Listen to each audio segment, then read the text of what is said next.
Car ಮಾರಾಟ ಮಾಡಿ ಬರೀ 24 ಗಂಟೆ ಒಳಗಡೆ ಅದೇ ಕಾರು ಮತ್ತೆ ಕಳ್ತನ ಮಾಡೋದಂತೆ.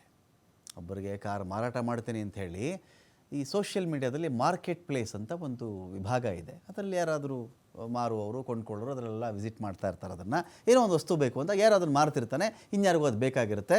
ಆ ಮಧ್ಯದಲ್ಲಿ ಆ ಸೋಷಿಯಲ್ ಮೀಡಿಯಾ ಇಬ್ಬರ ನಡುವಿನ ಕೊಂಡಿಯ ಕೆಲಸ ಮಾಡ್ತಾ ಇರುತ್ತೆ. ಇವನೇನು ಮಾಡಿದ್ದಾನೆ, ಆ ಕಾರನ್ನು ಒಬ್ಬರಿಗೆ ಮಾರಾಟ ಮಾಡೋದು.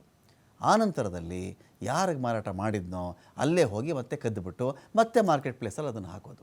ಅಮೆರಿಕಾ ಸಂಯುಕ್ತದ ಸಂಸ್ಥಾನದ ಕ್ಯಾನ್ಸಸ್ನಲ್ಲಿ ಖತರ್ನಾಕ್ ಕೃತ್ಯ ಬೆಳಕಿಗೆ ಬಂದಿರೋದಿದ್ದು. ಫೇಸ್ಬುಕ್ ಮಾರ್ಕೆಟ್ ಪ್ಲೇಸ್ನಲ್ಲಿ ಕಾರು ಮಾರಾಟ ಮಾಡ್ತಾ ಇದ್ದವನು ಆರೋಪಿ. 24 ಗಂಟೆ ಒಳಗಡೆ ಕದ್ದು ಬಿಡ್ತಾ ಇದ್ದ, ಬೇರೆಯವರಿಗೆ ಮಾರಾಟ ಮಾಡ್ತಾ ಇದ್ದ.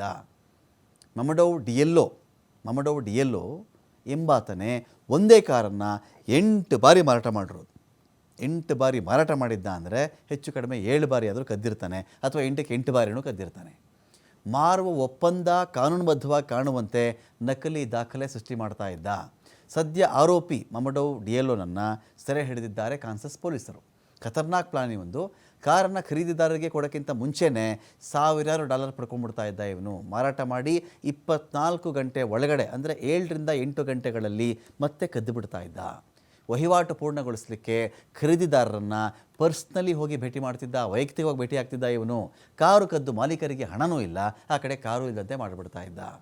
ಖರೀದಿದಾರರು 2013ರ ಬೂದು ಬಣ್ಣದ ಹೋಂಡಾ ಸಿವಿಕ್ ಅಥವಾ 2013ರ ಕಂದು ಬಣ್ಣದ ಬ್ಯೂಕ್ ವೆರಾನೋವನ್ನು ಖರೀದಿ ಮಾಡ್ತಾ ಇದ್ದರು. ಆದರೆ ಅದೇ ವಾಹನ ಶೀಘ್ರದಲ್ಲೇ ಮತ್ತೊಂದು ಮಾರಾಟ ಸೈಟ್ನಲ್ಲಿ ಕಾಣಿಸ್ಕೊಳ್ತಾ ಇತ್ತು. ಹೀಗೆ ಒಂದು ಮನೆಯಲ್ಲಿ ಮಾರಾಟ ಮಾಡಿದಂತಹ 7 ಗಂಟೆ ಒಳಗಡೆ ವಾಪಸ್ ಕಾರು ಕದ್ದುಬಿಟ್ಟಿದ್ದ. ಇದು ಅವರ ಮನೆ CCTVಯಲ್ಲಿ ಸರಿಯಾಗುತ್ತೆ. ಆಗ ಡಿಎಲ್ಒ ವಿರುದ್ಧವಾಗಿ ಟೋಟಲ್ 14 ಪ್ರಕರಣ ದಾಖಲಾಗಿದೆ. ಮೋಟಾರು ವಾಹನ ಕಾಯ್ದೆಯ ಹಲವು ಸೆಕ್ಷನ್ಗಳ ಅಡಿಯಲ್ಲಿಯೂ ಕೂಡ ಪ್ರಕರಣ ದಾಖಲಾಗಿದೆ. ಎಲ್ಲ ಪ್ರಕರಣ 2025ರ ಮೇ ಜೂನ್ ತಿಂಗಳ ಸಮಯದಲ್ಲಾಗಿರುವಂಥದ್ದು.